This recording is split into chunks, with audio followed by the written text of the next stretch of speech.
ও মা, আমাদের রমজান মাসে তো কোনো খাবার ঘরে নাই। আমরা কি খাবো? সেহরির সময় কিছু খেতে পারি না মা। তুমি ঠিকই বলেছ মা। তোমাকে আমি ঠিকমতো ইফতার দিতে পারি না, সেহরির সময় ঠিকমতো খাবার দিতে পারি না। অনেক কষ্টে আমরা রোজা থাকি। মা, আজ যদি বাবা বেঁচে থাকতো তাহলে আমাদের জন্য কত কি নিয়ে আসতো।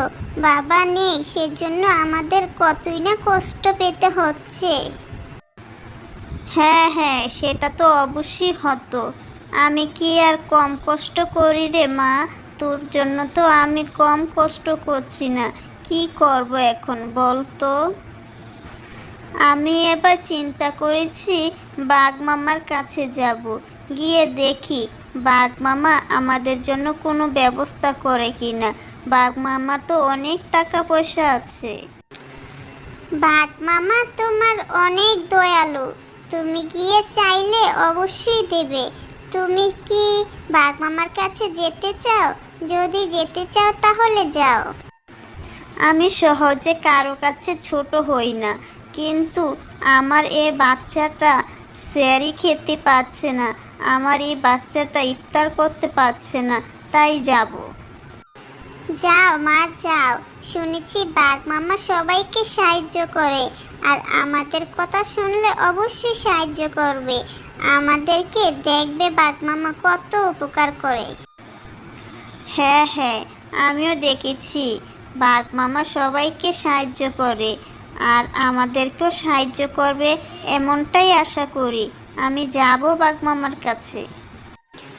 মা, তুমি এত তাড়াতাড়ি ঘুম থেকে কেন উঠে গেলে?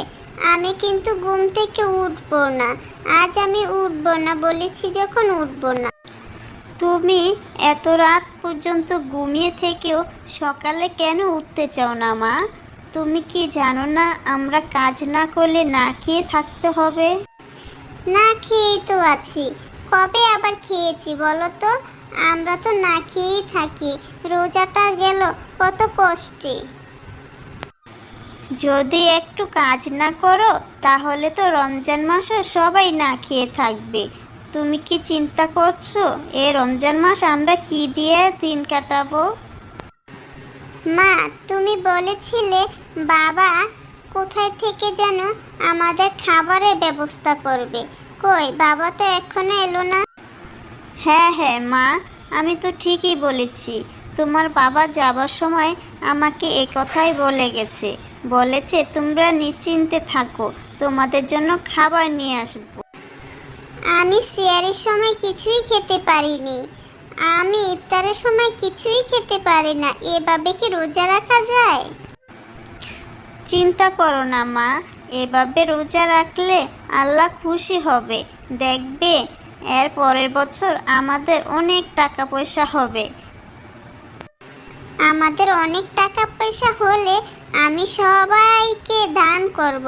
যত গরিব আছে সবাইকে নিয়ে যাব ইফতারের জন্য।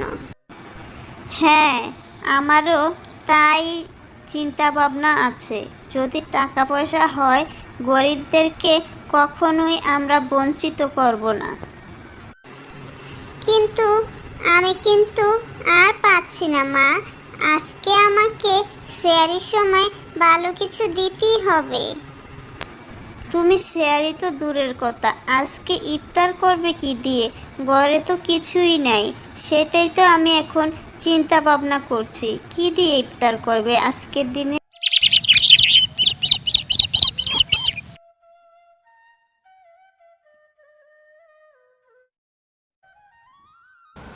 কি ব্যাপার?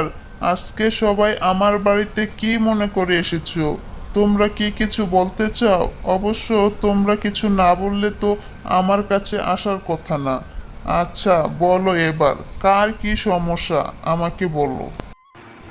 বাঘ মামা, তাহলে আপনি অনুমতি দিলে আমি নিজেই আগে বলি। আমার একটা সমস্যা, বাচ্চাটা নিয়ে খুব বিপদে আছি বাঘ মামা। রোজা রাখে বাচ্চাটা, সেয়ারির সময় সেয়ারি দিতে পারি না, ইফতারের সময় ইফতার দিতে পারি না। এজন্য বাচ্চাটা মনে মনে অনেক কষ্ট পায়। কি আর বলবো বাঘ মামা, বাড়িতে বউকে কথা দিয়ে এসেছি, ঘরে খাবার নিয়ে যাব, ইফতার নিয়ে যাব, তোমার কাছে তাই সাহায্য চাই। তার মানে তোমরা সবাই বলতে চাও তোমাদেরকে আমি সেহরি এবং ইফতারের ব্যবস্থা করে দিই, সেটাই তো নাকি?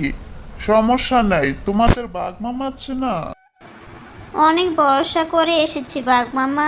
আসলে তুমি যদি একটু সাহায্য করতে, আমরা একবেলা ভাত খেতে পারতাম, শান্তি মতো ইফতার করতে পারতাম। আর চিন্তা করো না, আমি যখন আছি তোমাদের সবাইকে আমি ইফতারের ব্যবস্থা করে দেব, তোমাদের বাড়িতে বাড়িতে ইফতার পাঠাবো। সত্যি বাঘ মামা, তুমি যদি এই ব্যবস্থাটা করে দাও তাহলে আমাদের চাইতে খুশি আর কে হতে পারে। আমরা অনেক খুশি হব বাঘ মামা। আর তোমার জন্য নামাজ পড়ে অনেক দোয়া করব। সত্যি বাঘ মামা যদি না থাকতো আমাদের না খেয়েই থাকতে হতো। বাঘ মামা আমাদের অনেক উপকার করে। বাঘ মামা তুমি দীর্ঘজীবী হও, আল্লাহ আল্লাহ তোমাকে অনেক দিন বাঁচিয়ে রাখুক। বাঘ মামা তোমাকে অসংখ্য ধন্যবাদ, সারা জীবন তোমার প্রতি কৃতজ্ঞ থাকবো বাঘ মামা। হরিণ ঠিকই বলেছে, তুমি আমাদের সাহায্য করলে সবাই অনেক বেশি উপকৃত হবে, আর তোমার জন্য সবাই দোয়া করবে। বিড়াল মাসি, তোমাকে আমি আদেশ করছি, এই যারা অভিযোগ করলো সবার বাড়িতে সেয়ারি এবং ইফতার পাঠিয়ে দিব, কোনো ভুল যেন না হয়। আহা কি আনন্দ, আকাশে বাতাসে সবার বাড়িতে ইফতার নিয়ে যাব, সবার বাড়িতে ইফতার নিয়ে যাব। টুনি গো টুনি, ও গো টুনি, তোমাদের বাড়িতে ইফতার নিয়ে চলে এসেছি, আর তোমাদের না খেয়ে থাকতে হবে না। ও টুনি, তোমাদের বাড়িতে আজ থেকে গরম গরম ইফতার চলে আসবে ইফতার। এ কি বিড়াল মাসি, হঠাৎ আপনি এতগুলি ইফতার নিয়ে আমাদের বাড়িতে? কে পাঠিয়েছে? আর আপনি কিভাবে জানলেন আমাদের বাড়িতে ইফতার নেই? শোনো টুনি, তোমাদের ঘরে ইফতার নেই সেটা আমি না জানলে কে জানবে? আমি তোমার প্রতিবেশী না? বাঘ মামা তোমাদের জন্য তোমাদের বাড়িতে ইফতার পাঠিয়েছে, একটু পরে তোমাদের জন্য সেহরি পাঠাবে, বুঝলে? বাঘ মামা কিভাবে জানলো? আমি তো বাড়িতেই ছিলাম, আমি তো বাঘ মামাকে কিছু বলিনি, কিভাবে জানলো বাঘ মামা? বাঘ মামার কাছে তোমার স্বামী সাহায্য চেয়েছিল, সেজন্যে এখন থেকে সেহরি আর ইফতার পাবে। ও আচ্ছা, সেজন্যই বললি। টুনির বাবা তাহলে বাঘ মামার কাছে গিয়েছিল সাহায্য পেতে। শোনো, কোনো বেয়াদবি করবে না, বাঘ মামা যেভাবে বলে সেভাবেই চলবে। এখন থেকে রোজ বাঘ মামা তোমাদের খাওয়াবে। বাঘ মামা আমাদের জন্য অনেক করেছে, আমি বাঘ মামার প্রতি কৃতজ্ঞ, সবসময় দোয়া করি। অবশ্যই অবশ্যই, শুধু বাঘ মামা কেন, একে অন্যের বিপদে সবসময় পাশে দাঁড়ানো আমাদের কর্তব্য। বিড়াল মাসি তুমি ঠিকই বলেছ, কিন্তু কেউ কার পাশে দাঁড়াতে চায় না, জানো তো, বিপদ দেখলে মুখ লুকিয়ে নেয়। আমি বিড়াল মাসি অন্যের পাশে দাঁড়াতে পারলে নিজেকে অনেক খুশি মনে করি। আমি দেখো নাচতে নাচতে তোমাদের বাড়িতে চলে এসেছি। হ্যাঁ তাই তো দেখলাম, সত্যি তোমার মতো মন মানসিকতা সবার নেই, সেজন্যই তো এমন।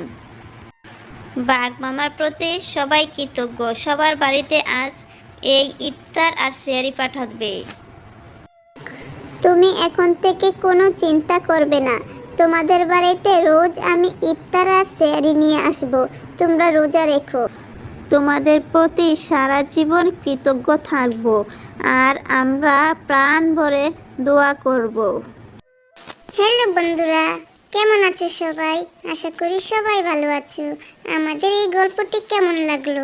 যদি ভালো লেগে থাকে তাহলে অবশ্যই লাইক, কমেন্ট, সাবস্ক্রাইব করে দাও। আরও নতুন নতুন গল্প পেতে আমাদের সাথেই থাকো। ধন্যবাদ সবাইকে।